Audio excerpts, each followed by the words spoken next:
Hey everyone, welcome to the Glow Up. It is so exciting to be with all of you once again. My name is Laura Chacon Garbato. I work for the Office of Health and Nutrition here at Herbalife, and I'm really excited because today we have a very special segment. I know I always say that, but the reason why it's so special is because we have a special guest. But before I introduce him, before he joins us, please let us know where you're calling from. It's always super exciting to find out what country you are in, what time zone, if you're having breakfast, dinner, lunch. You know, it's always super exciting to know where you're calling from. And do not forget that at the end of the segment, we always do a Q&A. So we will be doing a Q&A. Take advantage of the fact that we have this amazing expert who is going to be joining us in a couple seconds. And he is very knowledgeable. I have the privilege to work with him on a day-to-day basis, and I always learn so much from him. So I know that he is going to bring a lot of great information to the table. Today, we are going to be talking about how a vegan, vegetarian diet, there are many terms, right? But how a plant-based diet benefits the health of the skin. And there's actually a lot of science behind how fruits and vegetables affect the health of our body. And I say skin because we're not necessarily able to see how the heart is pumping better, how our intestines are working better, how our blood flow is better. And so I always say the health of the skin, but remember, we are a reflection of what we eat. So all of those nutrients that you put in your body really do affect the health of the skin. So everything shows up on the skin, but of course you're getting benefit to every cell in your body. So without further ado, I would like to welcome and introduce Dr. Luigi Groton, who is our VP of Education, Training, everything that has to do with knowledge on health and nutrition. And he's always traveling all over the world, but he made a special time for us. So welcome, Dr. Luigi. It's so wonderful to see you. Hi, Laura. Hi, everyone out there in the world of Herbalife. Great to see you. I hope my connection is okay. I'm broadcasting from my home, from my son's room. So you can't see the toys around here. And they're not in school yet. So hopefully they're not going to barge into this office studio that I have. But thank you, Laura, for inviting me on. I'm so excited and delighted to be talking about nutrition and skin health with you. And it's great to see people dialing in from around the world. Thank you, Dr. Luigi. I'm sure nobody would mind seeing your handsome son pop in and saying hello. So I don't think anybody's going to mind that. But Dr. Luigi, let's talk a little bit about the difference, because we hear a lot of terms, lately out in the marketplace. We hear it on the internet. We hear it on social media, on TikToks, on Facebook, on Instagram. We're constantly hearing about a vegan diet, a vegetarian diet, a pescatarian diet. So I know you're the expert. So can you tell us what the difference between a vegan diet, a vegetarian diet, and now this new term that we hear, pescatarian diet? What do all those terms mean? Yeah, sure, Laura. So first, you think about a spectrum of strict control over your diet, right? And think about someone who eats predominantly plants. So the end of the spectrum is going to be vegan. And as we move, vegetarian gets a little bit more lax. I'm actually at the other end of the spectrum, what we term a flexitarian. Flexitarian, okay. This is probably half of the United States, half of most countries. I think some countries like India will have more vegetarians culturally and sort of practically. But let's think about what vegan means. Vegan means that you're only eating plants. Not only that, you're excluding animal flesh. You're not having meat, chicken, fish. You're not even having ingredients that are sourced from animals. So that means some vitamins and minerals and supplements may actually come from animal sources, such as honey, and vegans cannot have that. So that's why it's really important. It's imperative that people who are vegan, they're reading their labels, they're making sure they're looking for those particular ingredients. So that's really all plants. Okay, no meat, no chicken, no fish. No dairy. No dairy, no eggs, no milk, not even ingredients derived from honey. So even if it's an insect or a byproduct of an insect, vegans are not, that's the pure vegan. Okay, so that's the end of the spectrum. Now let's move over to the vegetarian. Vegetarian is going to also exclude the meat and the chicken and the fish, and we'll get to pescatarian, but they will often include dairy. So they can have eggs, or they can have milk, and they can have butter and cheese and things like that. Now, there are particular vegetarians who may say, you know what? I'm a ovo. Ovo is the root for egg, right? I'm an ovo vegetarian, so I eat eggs, but I'm not going to eat other types of dairy like milk, cheese, and things like that. And then there's a lacto vegetarians. Lacto is like lactose, milk, sugar. They will have milk, butter, cream, but they will not have ovo. Then you can have a lacto ovo that has both, right? Okay, that's a lot.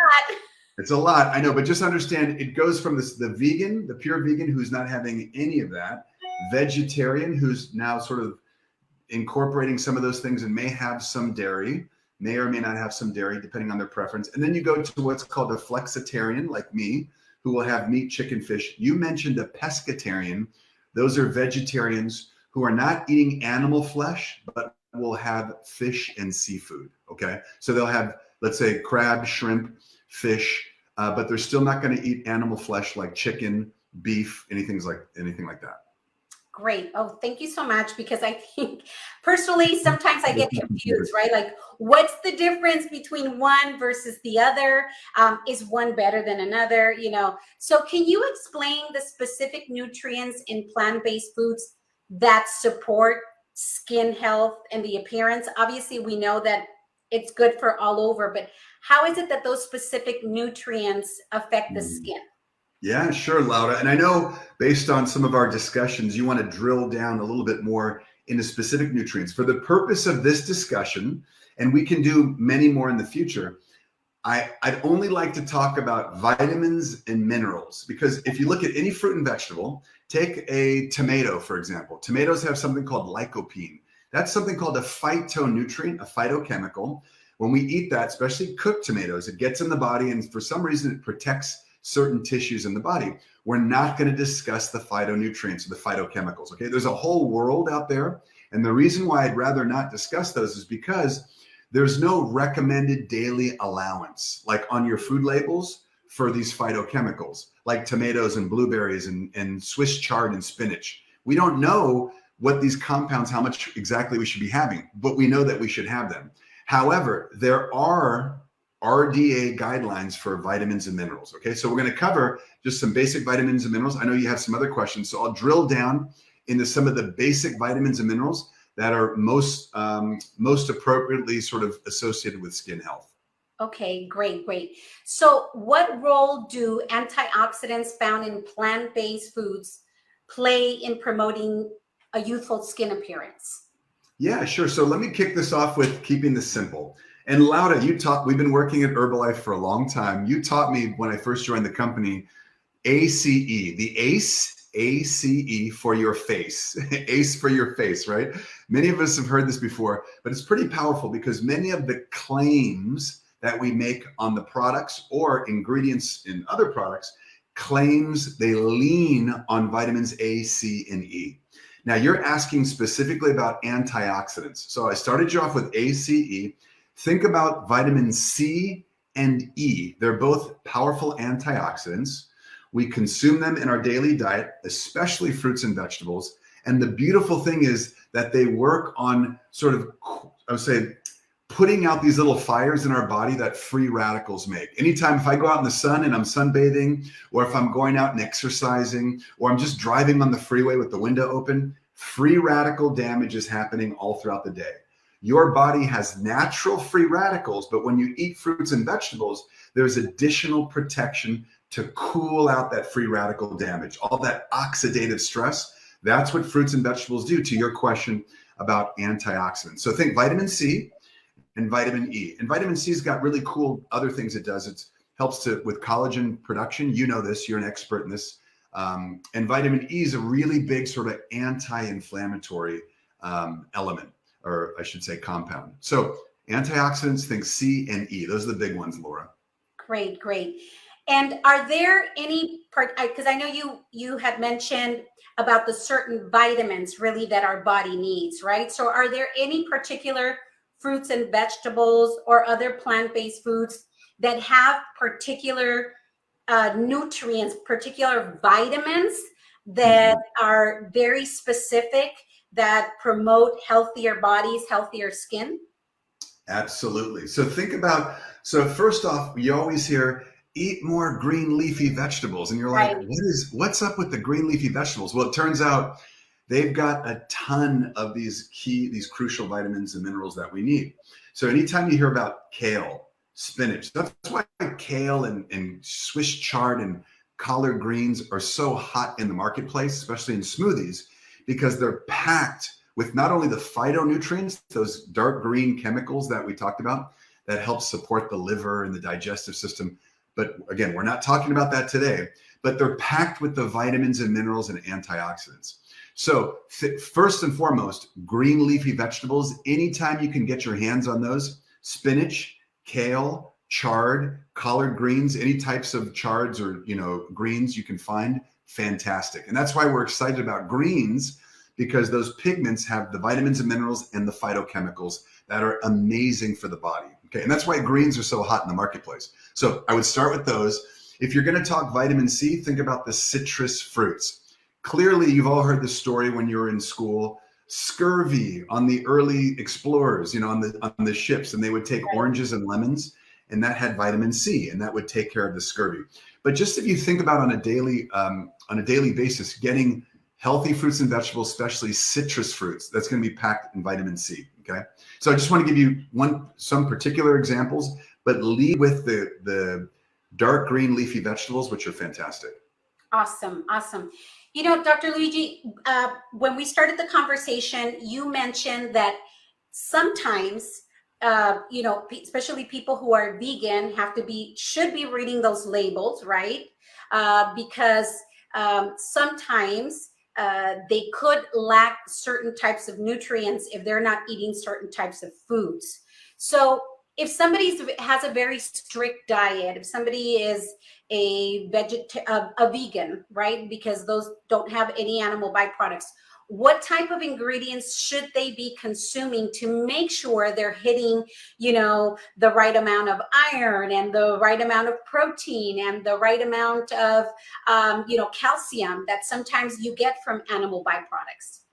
Yeah, that's a great, Laura, this is a really interesting question. As many of, we have many Herbalife people, constituents, distributors, maybe staff who join these calls. And many people know this guy, Frank Lamberti, our Chief Operating Officer, this guy, right? And Frank's amazing. We've known Frank for many years, but Frank is a vegan, and he told everyone publicly on a recent sort of company town hall that he watched a film called The Game Changers. I think it's called The Game Changers, about veganism. And Frank's been vegan for years. And it's interesting, if you watch that film, they talk about how many vegans, when they switch to a plant-based diet, they lack protein. So they often need protein supplements in vegan shakes, vegan bars, whatever it may be, because it's hard to really, especially if you're living a healthy, active lifestyle, it's hard to get a sufficient amount of protein to rebuild the muscle tissue that gets damaged when you exercise. So if you're living a healthy, active lifestyle, protein is the major macronutrient that you've got to supplement in one way or the other, because it is difficult finding so many fruits and vegetables to make up for the protein. The other issue, as I mentioned earlier, Laura, many vitamins and minerals that people find are in animal-based products or animal-based sources. So if you go vegan, you have to try and find those concentrated sources of B12, right? So B12 is usually found in a lot of animal products or eggs.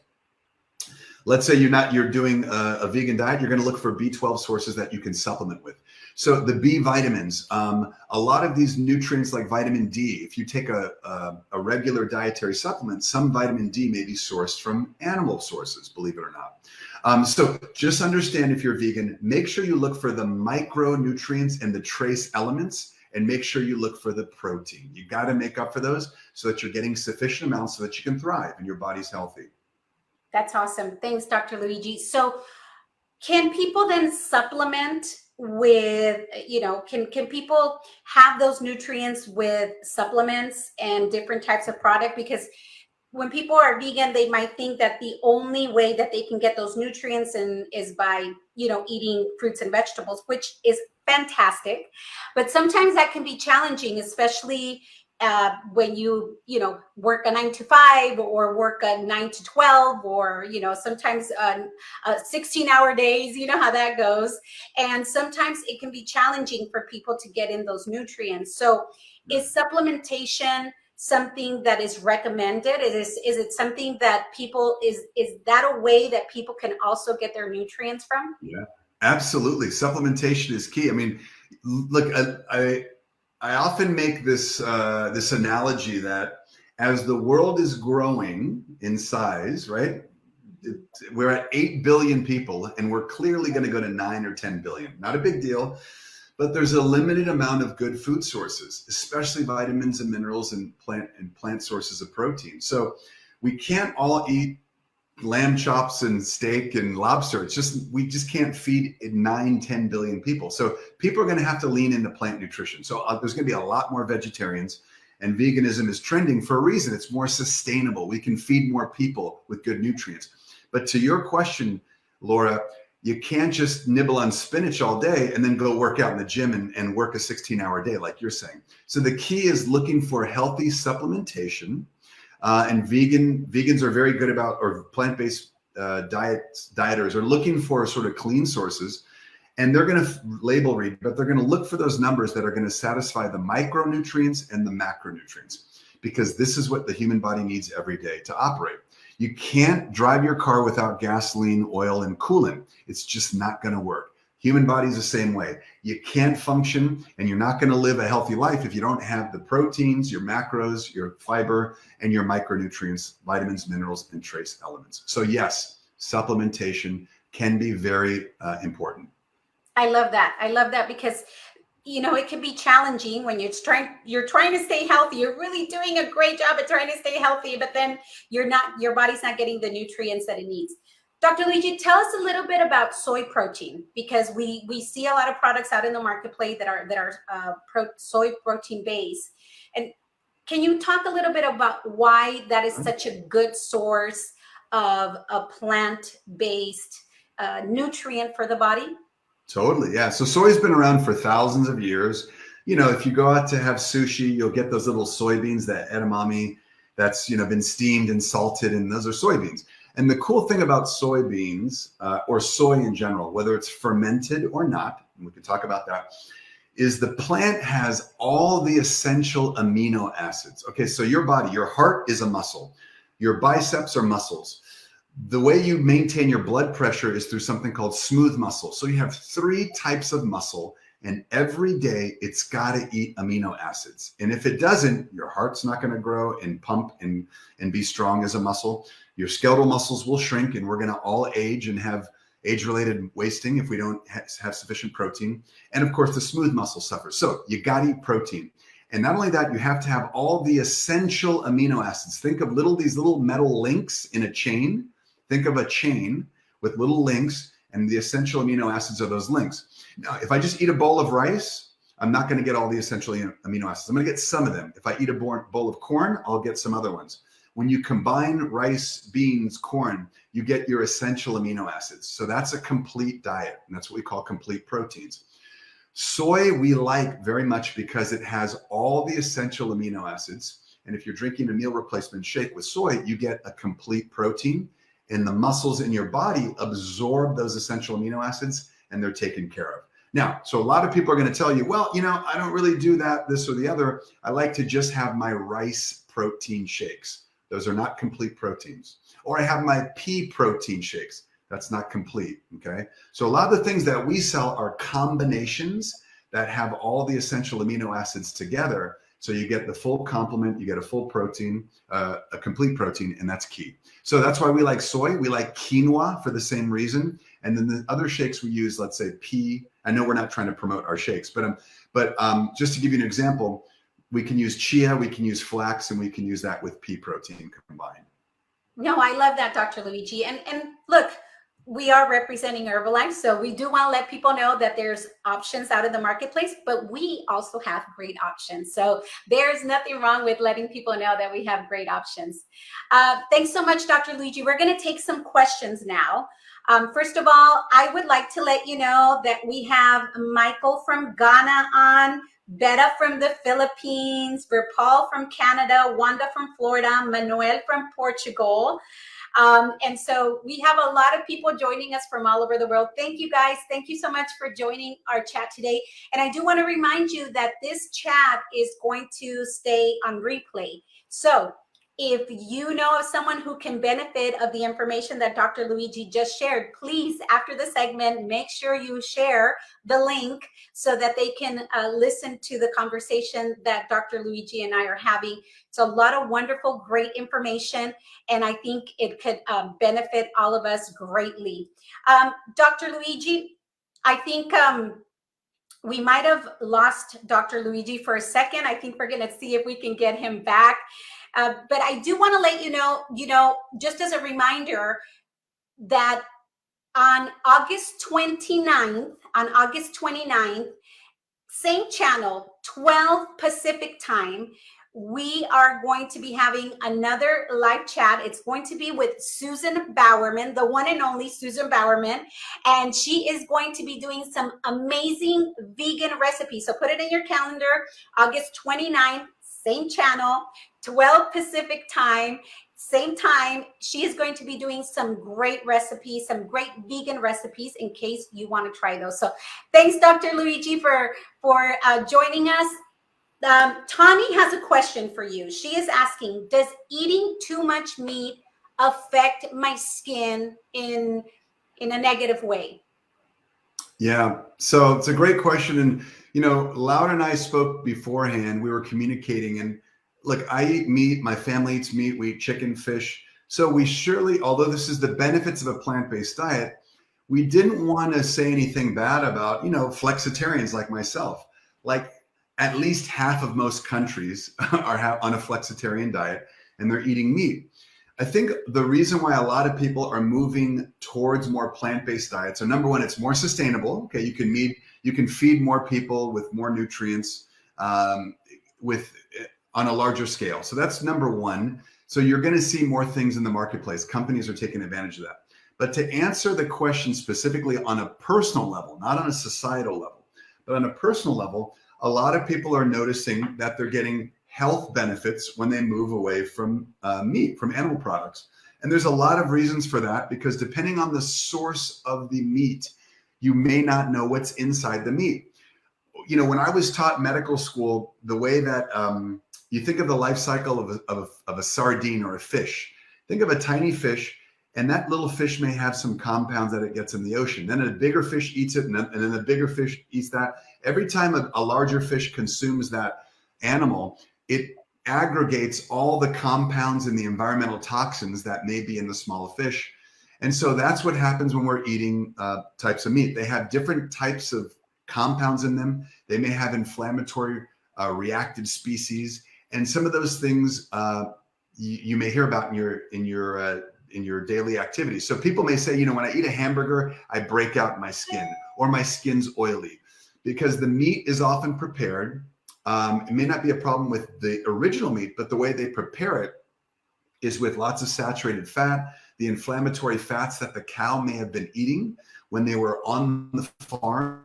They weren't naturally grazing. So all this to say, it's all about the life cycle of the animal and what we ultimately eat. And that's often the problem. There's not a major issue with having a piece of organic beef or pork or chicken if you're a flexitarian. But that's why a lot of folks are questioning, where does the food come from? What's in the food supply? And how did they make it? How did they farm it and process it? So all that to say, that's why we're seeing a lot of people look for vegan products, not because they're vegan, because they like the simple, clean ingredients. They like few ingredients on the package, and they know where it's sourced from. So that's, I maybe didn't answer the question specifically on skin health, but those are the things that I notice when someone says, I had a cheeseburger and I have a breakout. Well, when they're not having those types of inflammatory meals, their skin is doing well.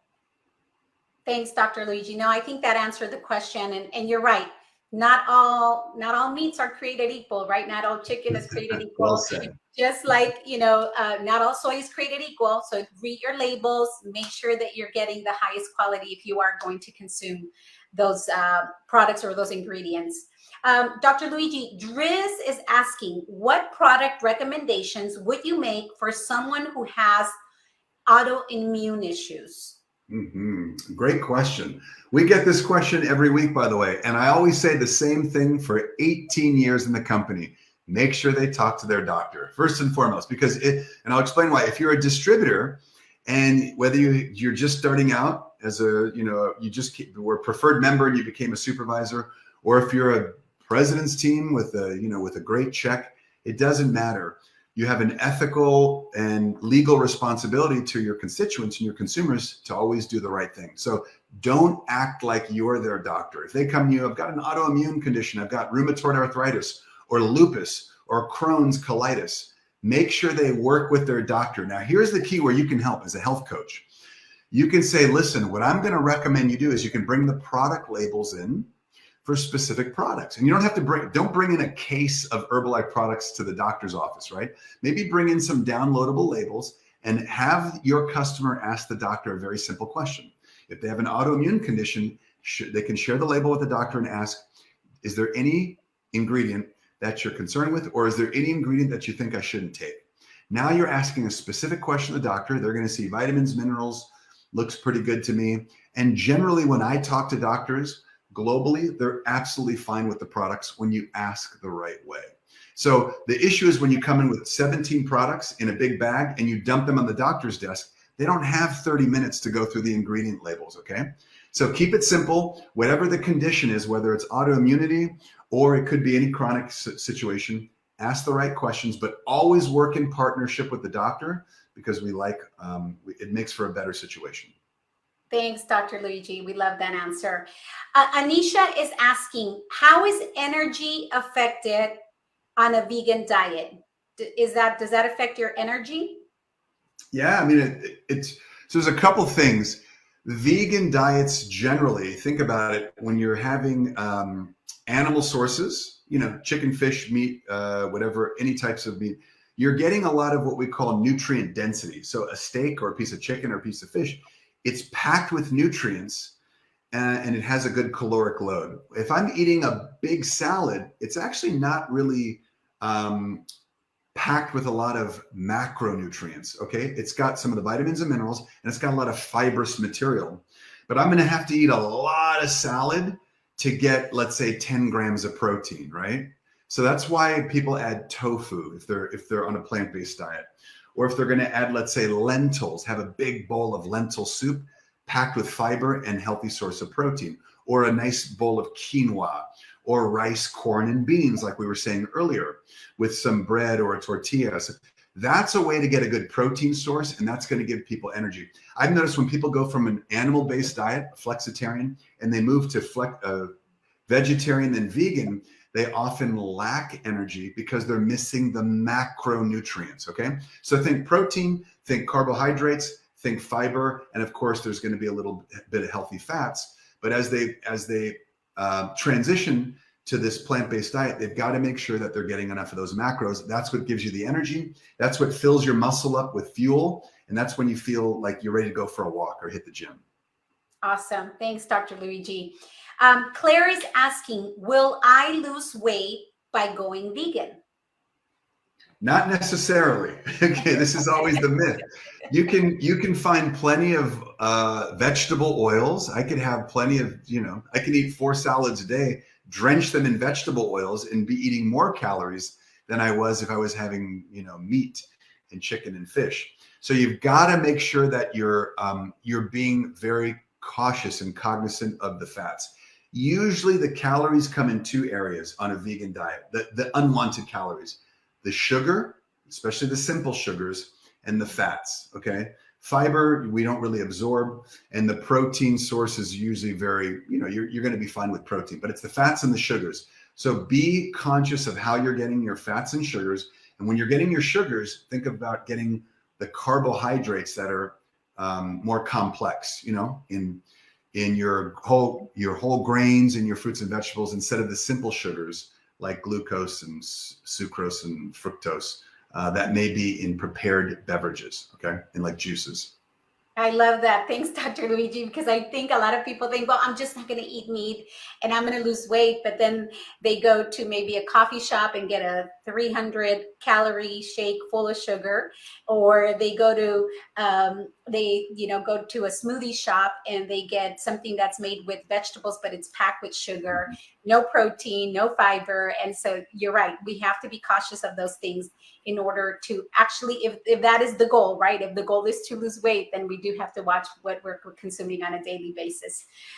Dr. Luigi, it seems like that is the end of the segment. I think we answered tons and tons of questions. I want to thank you so much for giving us your time today. You are a wealth of knowledge, and we truly appreciate you making time for everyone here that has joined us today. Thank you so much.